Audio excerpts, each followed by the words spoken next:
What is up, everybody? Welcome back to the Draft Ranking Show. It's Wednesday, March 5th. I'm Cody Carpentier, and we're 50 days from the 2025 NFL Draft. Today, we're going to talk about one topic and one topic only. Something that's taking the draft space by storm and even the sports media space by storm this past week is the Shedeur Sanders topic. We're going to keep this thing short. This may be our shortest show because it's pretty cut and dry to the point, and how I understand in this and how I'm predicting this to kind of lay out over the course of the next couple of months. There's been reports over the last couple of days of character concerns and worries stemming from the 2025 NFL Combine. Shedeur Sanders, the quarterback of Colorado, decides not to throw, along with Cam Ward, which also didn't participate, was, Ashton Jeanty at the running back position, and Tyler Warren and at tight end, and Elijah Arroyo, and a bevy of players, Emeka Egbuka, Ted McMillan at receiver. A lot of guys at the top of their position did not compete at the Combine. But what they did do is they did do interviews, they did weigh in, they did get their heights and weights done.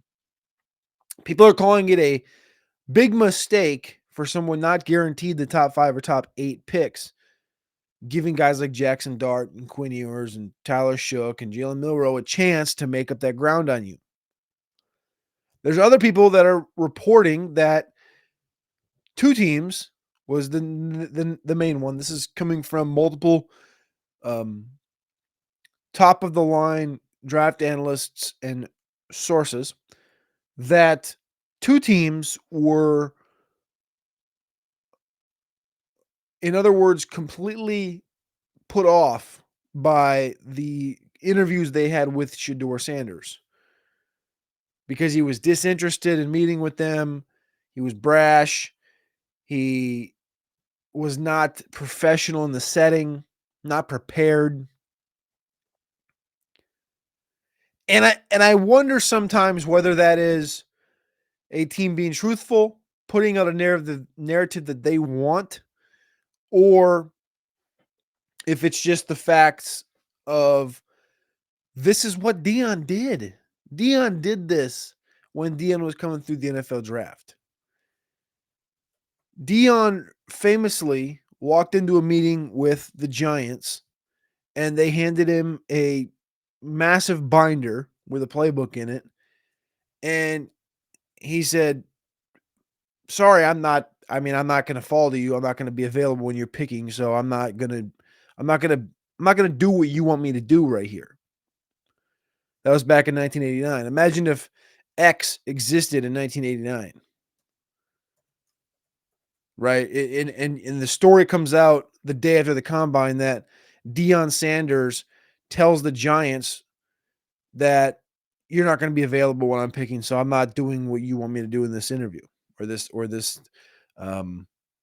situation, right? And in that draft, Deion Sanders ended up going 5th overall to the Atlanta Falcons. The Giants ended up picking 18th in that draft. He knew he wasn't going to fall that far, but he met with them. In this current draft, there's 6 teams that were pointed at as quarterback needy. And I'll just say, I listen to Todd McShay show. I love Todd McShay, but he was the one that said there's 6 quarterback needy teams in the top 10. And McShay talked to 2 of them, and 2 of them said that Shedeur was unprofessional, underprepared, disinterested in the conversations. And this did not just come from McShay. This came also from Tony Pauline from Sportskeeda. This also came from Dan Brugler from Athletic. Multiple sources had this bit of information that 2 teams were disinterested.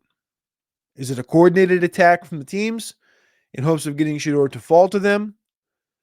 Is it a just fact that Shedeur said, listen, I'm not going to be available when you're picking?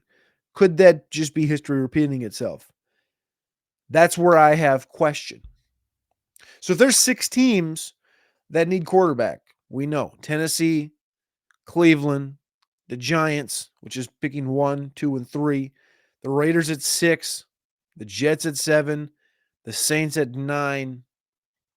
Past that, you have to scroll all the way down to basically 18 with Seattle and 21 with Pittsburgh. I don't think it was Seattle or Pittsburgh. There's 6 teams: Tennessee, Cleveland, the Giants, the Jets, the Raiders, and New Orleans in round 1. One of those teams is going to draft Cam Ward because Cam Ward is looked at as the consensus number 1 quarterback. Somebody's going to take a free agent. Maybe 2 teams are going to take a free agent. You have Darnold. Sam Darnold's available, assuming he doesn't go back to the Vikings, which I wholeheartedly just don't think is going to happen. Aaron Rodgers, Russell Wilson, and then there's rumors that Daniel Jones is going to get potentially a fair shake in this whole thing.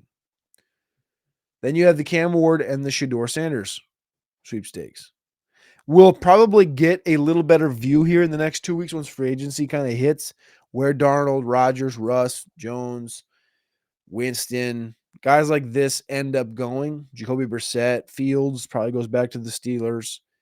And it's going to open up our eyes to the situation. But what I'll say is we know Cleveland's taking a quarterback. Tennessee today is a wild card. The Giants need a quarterback. There's rumors and attachment between the Giants and Aaron Rodgers. But if I was a betting man, those top 3 picks all need quarterback. Shedeur has met with those top 3 teams, including a 45-minute sit-down with the Tennessee Titans at the Shrine Bowl. One of the best relationships Shedeur has is with Tom Brady.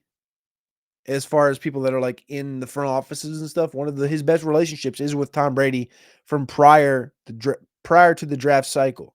So that's 4 teams in the top 6 that Shedeur has talked to, right? And that need quarterback rather bad. The new thing is to tank Shedeur Sanders in your mock draft. I'm not doing it. I get the premise that when you look at Shedeur, he's had sack issues, he's limited, he's got these perceived character flaws, which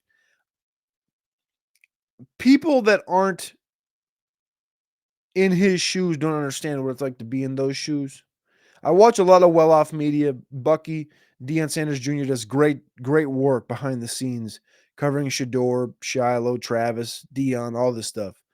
And it gives you a much better view and glimpse into the world that they live and how they move and things of that nature. I think the NFL teams are smart enough to do their due diligence. I don't think that in this class, Shedeur is going to fall to the 20s or out of round 1. From a talent perspective, a lot of people may have grades in round 2. I don't have a first round grade, a top 10 grade on Shedeur Sanders. But I do believe he'll go in the top 10, and I do believe that that decision has been already made. Giants, Browns, Raiders, Titans, one of those 4 teams will draft Shedeur Sanders in April. Remember about the conversation we had about the flat circle of the NFL draft. The combine just happened. We're working our way back to the top of that flat circle. Stay tapped in, stay locked in. The Draft Ranking Show here. I'm Cody Carpentier. Appreciate y'all. Love y'all. Click that like button. Click subscribe. And if you are on podcast, of course, leave a 5-star review. Until next time, I appreciate y'all. Love y'all. See ya.